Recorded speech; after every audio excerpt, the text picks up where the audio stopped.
That strange emptiness you feel when you check who viewed your story on an account with 5,000 followers. Loneliness used to mean being alone, a cabin in the mountains, a phone that didn't ring, a letter that never arrived. Do you know where we became lonely? When we sacrificed depth to speed.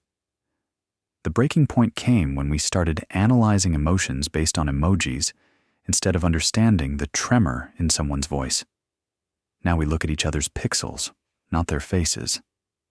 Asking someone, "How are you?"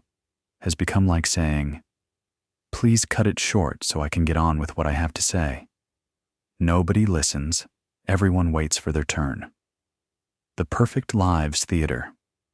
On that gigantic stage called Instagram, we are all directors. You're not marketing the pillow marks on your face when you wake up in the morning, but that 1 second when you look happiest, in the best light. Real life is the part outside that filter. The messy, sometimes boring, and sometimes painful part. We've become so enamored with our marketable identities that we're ashamed of the ordinary person we feel when we're sitting at home in our pajamas. How can someone who is ashamed of their own reality form a genuine connection with another? Everyone is walking around in masked ball attire, and no one can touch anyone else's real skin. It's in that very second you press the share button, only to realize that no like can fill that emptiness inside, that we become lonely. The prison of comfort. The modern world sold us comfort, but took chance in return. Before, you'd go to the grocery store to buy bread, greet someone on the street, and have small talk. Now everything comes to you. We live through apps. We eat without interacting with anyone, watch movies without making eye contact, and travel the world without asking anyone, "Excuse me? What time is it?" We've reduced friction. But remember, fire starts with friction. We've preferred the uncomfortable intimacy of human relationships to a smooth digital experience. Algorithms only show us what we like. We're in an echo chamber filled with people similar to ourselves. We've killed the possibility of encountering something different. In a room full of our own kind, we're essentially just looking in a mirror. And conversing with a reflection in the mirror is the deepest loneliness. Everything becoming a project. Look, you're also creating projects, apps, books, content, which are great works. That's a separate matter.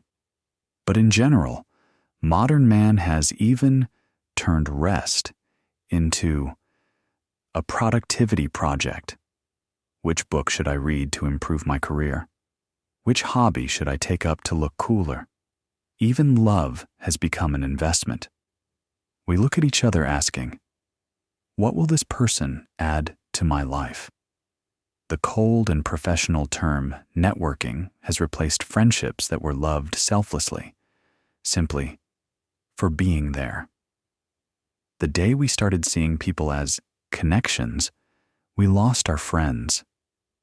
Instead of saying, "I miss you," we say, "Let's zoom in sometime when you're free." The God complex and Google wisdom. In the past, when we didn't know something, we would ask each other. Consulting someone knowledgeable would start a conversation. Now we have a device in our pockets that knows everything. We don't need anyone anymore.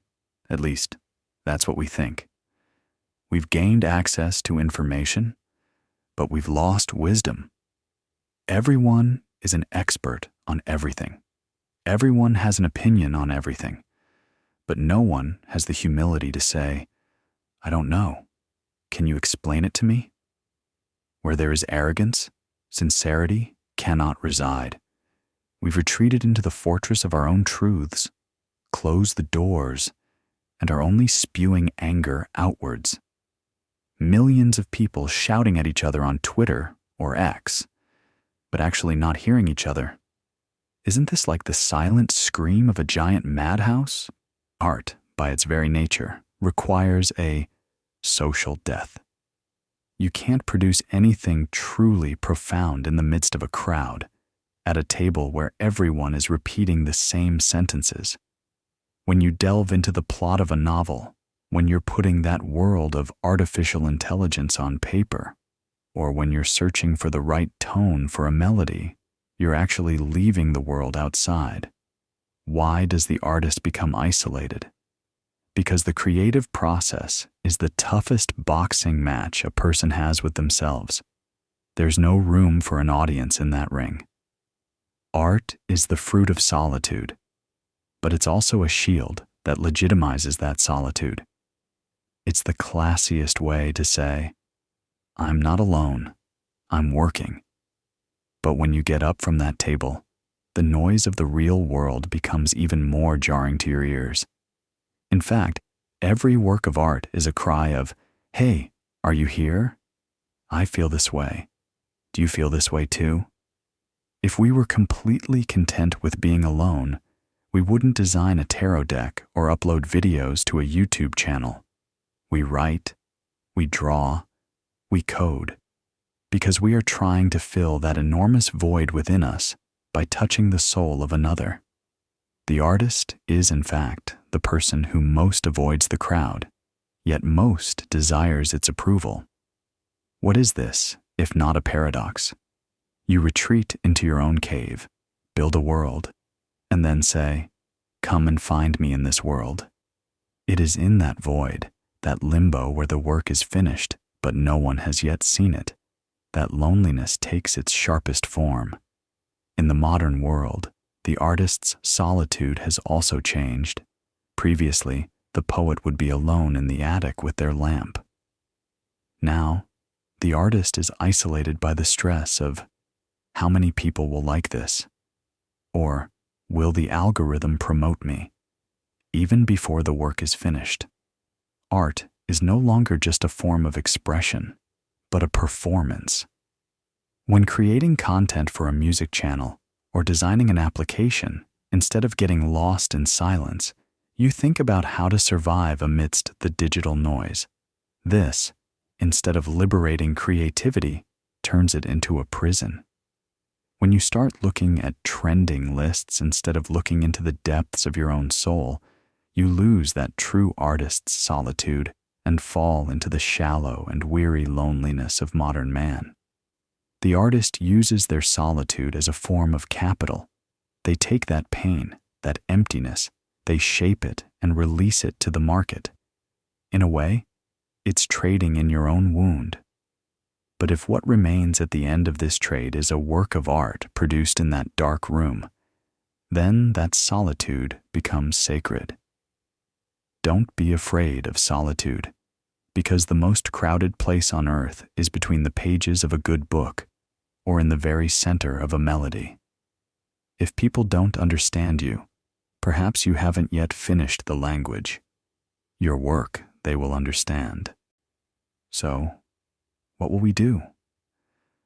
The harsh truth is, we are alone because we are afraid of being alone. We put on headphones because we are afraid of silence. We bury ourselves in screens to avoid confronting ourselves. Do you know where we became lonely? When we silenced our inner voice and let the noise of the world in. But the solution is also there.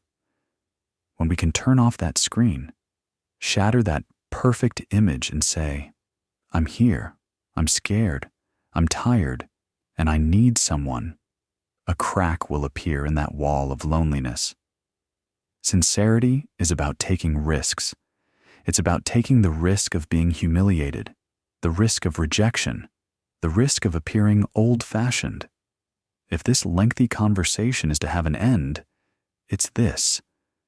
When we stop hiding our wounds, we can grow close enough to heal each other's.